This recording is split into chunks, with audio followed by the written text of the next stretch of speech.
भाई ये LIC policy का तो बहुत ही बेकार नियम है।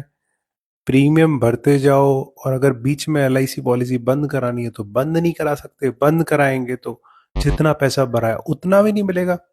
क्या बेकार चीज है यार। भाई ये चीज सबसे बेकार नहीं है बल्कि सबसे अच्छी चीज है। अच्छा, फायदे वाली बात कैसे है भाई? तूने इंग्लिश में एक कहावत सुनी होगी, ब्लेसिंग इन डिसगाइज, यानी कि मतलब दुख के बेस में सुख।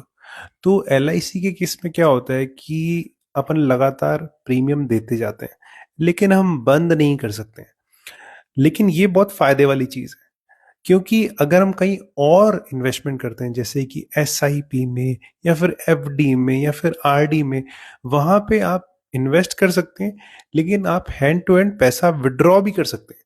तो होता क्या है कि जो पैसा कंपाउंडिंग से जो ग्रो होता आगे 10 साल, 15 साल, 20 साल, वो तो हम करने ही नहीं देते। हम तो पहले ही पैसे को निकाल लेते हैं और उसके बाद क्या होता है, जब हम देखते हैं 5 साल बाद, 10 साल बाद, तो हमारे पास एक्चुअली वेल्थ होती ही नहीं है, पैसा होता ही नहीं है।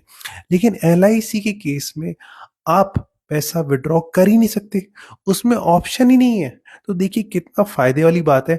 वहां पे आपका देखो एलआईसी पॉलिसी आपकी चलती रहती है, आपका रिस्क कवरेज चलता रहता है, आपके अंदर उसके अंदर सारे बेनिफिट चलते रहते हैं, आपका पैसा जुड़ता रहता है और अल्टीमेटली 10 साल बाद, 20 साल बाद, 25 साल बाद आपको एक मेच्योरिटी, बड़ा अमाउंट मिलता है।